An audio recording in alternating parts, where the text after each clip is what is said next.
नमस्कार दोस्तों, हमारे यूट्यूब चैनल में आपका स्वागत है। दोस्तों, आज की इस वीडियो में हम बात करेंगे एसबीआई जॉब के बारे में, यानी कि स्टेट बैंक ऑफ इंडिया में जूनियर एसोसिएट का जॉब आया हुआ है। यहाँ पे कुल मिला के दोस्तों यहाँ पे 9766 वैकेंसी है। इसमें भी 2 प्रकार का वैकेंसी है, वो मैं आपको आगे बताऊँगा। दोस्तों, यहाँ पे अप्लाई करने पर आपका जो सैलरी है ना, वो आपको 24,050 रुपीज़ से लेकर के 64,480 रुपीज़ तक आपका सैलरी रहेगा। तो जल्दी-जल्दी आप इसमें अप्लाई कर दीजिएगा और अप्लाई करने का प्रोसेस सब कुछ डिटेल मैं इस वीडियो में बताऊँगा। आगे बढ़ने से पहले आपसे रिक्वेस्ट करता हूँ कि यदि हमारे चैनल को सब्सक्राइब नहीं किया है तो आज ही सब्सक्राइब कर लीजिएगा, ताकि आगे आने वाले जितने भी बैंकिंग जॉब की जानकारी हो सबसे पहले आप तक मिले। तो चलिए दोस्तों, यहाँ पे स्टेप बाय स्टेप सारी जानकारी मैं आपको यहाँ पे बता देता हूँ। जो पोस्ट आपको मिलेगा दोस्तों, सबसे पहले ये पोस्ट बता देते हैं, जूनियर एसोसिएट का आपको पोस्ट मिलेगा, यानी कि क्लर्क का। और यहाँ पे जो वैकेंसी मैंने आपको बताया था 9766, इसमें 2 प्रकार का वैकेंसी है। एक तो है रेगुलर 7680 और दूसरा है बैकलॉग 2086। बैकलॉग वैकेंसी वही होता है दोस्तों जो वैकेंसी, यानी कि पिछले बार जो वैकेंसी आया था उसमें से इतने वैकेंसी जो है इनमें बच गया था, या इसका रिक्वायरमेंट या इसका जो है यहाँ पे नहीं हुआ था फुलफिल, इसीलिए फिर से आपको 2026 में इसमें ही जो है ऐड कर दिया है, ठीक है? तो कुल मिला के 9766 वैकेंसी है। यहाँ पे अप्लाई करने के लिए आपका जो एज लिमिट है दोस्तों, वो रहेगा 20 से लेकर के 28 ईयर्स के अंदर आपका एज लिमिट होना चाहिए। सैलरी आपको यहाँ पे मिलेंगे, जैसे मैंने आपको बताया था, 24,050 से लेकर के आपको 64,080 रुपीज़ तक, 480 रुपीज़ तक मिलेंगे। और यहाँ पे प्लस अलाउंसेस भी आपको जो है दिया जाएगा। इसके अलावा अप्लाई करने के लिए जो क्वालिफ़िकेशन माँगा गया है, वो ग्रेजुएशन आपको होना चाहिए। इसके अलावा आपको लोकल लैंग्वेज आना चाहिए। लोकल लैंग्वेज का मतलब है, जैसे मैंने हैदराबाद से हूँ, तेलंगाना से हूँ तो तेलुगु, अगर आप महाराष्ट्र से या वेस्ट बंगाल से है तो आपको वहाँ से बंगाली, महाराष्ट्र से है तो आपको मराठी। तो जो स्टेट का लोकल लैंग्वेज है वो आपको आना चाहिए। इसके अलावा दोस्तों, जो एप्लीकेशन फ़ीस है, application fees SC, ST, PWD और इन कैटेगरी के लिए कोई भी चार्जेस नहीं है, बिल्कुल फ्री है।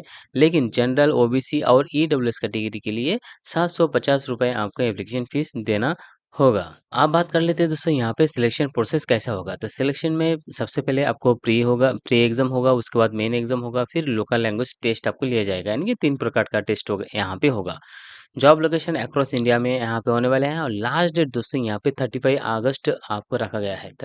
तो 31 अगस्त से पहले-पहले आप अप्लाई ज़रूर यहाँ पे कर दीजिएगा। बाकी का डिटेल जानते हैं दोस्तों, यहाँ पे कौन से स्टेट के लिए यहाँ पे कितने सारे वैकेंसी आया हुआ है, ताकि आप जो भी स्टेट से हो तो आपको पता चले कि आपके स्टेट के लिए आपको यहाँ पे कितने वैकेंसी यहाँ पे दिया गया है।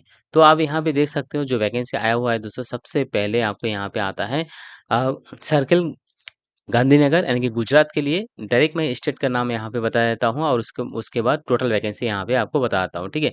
तो यहाँ पे टोटल जो है गुजरात के लिए टोटल जो वैकेंसी है यहाँ पे 635 है। कर्नाटक के लिए टोटल वैकेंसी 799 है। मध्य प्रदेश के लिए 272 वैकेंसी है। छत्तीसगढ़ के लिए यहाँ पे 351 वैकेंसी है। उड़ीसा के लिए आपको यहाँ पे 1118 वैकेंसी है। जम्मू एंड कश्मीर के लिए यहाँ पे 89 वैकेंसी है। इसके अलावा दोस्तों यहाँ पे हिमाचल प्रदेश के लिए 25 वैकेंसी है, लद्दाख के लिए 14 वैकेंसी है, तमिलनाडु के लिए 1516 पोस्ट है, और तेलंगाना के लिए 216 पोस्ट यहाँ पे है। इसके अलावा राजस्थान के लिए देखा जाए तो यहाँ पे 424 वैकेंसी है, वेस्ट बंगाल के लिए यहाँ पे 704 वैकेंसी है, और अंडमान एंड निकोबार आइलैंड के लिए यहाँ पे 25 वैकेंसी है। और दोस्तों यहाँ पे सिक्किम के लिए जो है 67 वैकेंसी है, उत्तर प्रदेश के लिए 280 पोस्ट है, महाराष्ट्र के लिए यहाँ पे 1999 पोस्ट है, गोवा के लिए 63 पोस्ट है, अरुणाचल प्रदेश के लिए यहाँ पे 72 पोस्ट है, आसाम के लिए यहाँ पे 207 पोस्ट है, मणिपुर के लिए 73 पोस्ट है। यहाँ पे और भी देखा जाए दोस्तों, मेघालय के लिए 44 पोस्ट है, मिजोरम के लिए 38 पोस्ट है, नागालैंड के लिए 42 पोस्ट है, और त्रिपुरा के लिए 56 पोस्ट है। कुल मिलाकर दोस्तों यहाँ पे 9766 पोस्ट जो है यहाँ पे अवेलेबल है। अगर आप इसमें अप्लाई करना चाहते हो तो एलिजिबिलिटी क्राइटेरिया भी आपको होना चाहिए। एलिजिबिलिटी क्राइटेरिया मैंने आपको बताया, आपका जो डिग्री आपके पास होना चाहिए, इसके अलावा लोकल लैंग्वेज टेस्ट आपको होना चाहिए, इसके अलावा आपका एज लिमिट 20 से लेकर के 28 के अंदर एज लिमिट होना चाहिए।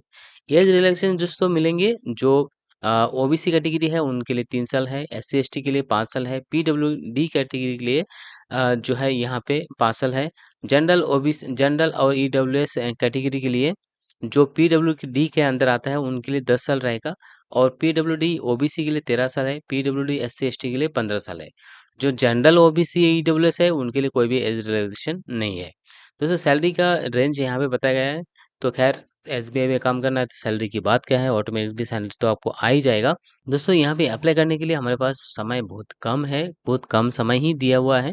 तो आप जाइए क्योंकि ये 11 तारीख को आया हुआ है और 31 अगस्त को जो है ये चला भी जाएगा। इसलिए मैं आपसे करता हूँ कि आप जाइए फटाफट अप्लाई कीजिएगा। इसका लिंक मैं नीचे डिस्क्रिप्शन में दे दूँगा, वहाँ पे क्लिक कीजिएगा, ये आएगा अप्लाई करने का लिंक और इसका जो नोटिफिकेशन पीडीएफ है वो उसको भी दे दूँगा। अप्लाई में क्लिक करेंगे तो कुछ ऐसे आपके सामने आ जाएगा।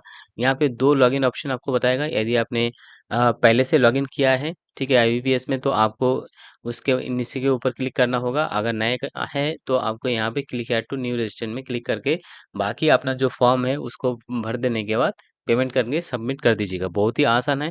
अगर फिर भी आपसे अप्लाई नहीं हो रहा है तो हमें कांटेक्ट कीजिए। आप जो है कमेंट कीजिएगा तो आपको हेल्प ज़रूर कर देंगे। फिलहाल दोस्तों वीडियो में इतना ही। अगर वीडियो पसंद है तो लाइक, शेयर और सब्सक्राइब कीजिएगा। धन्यवाद।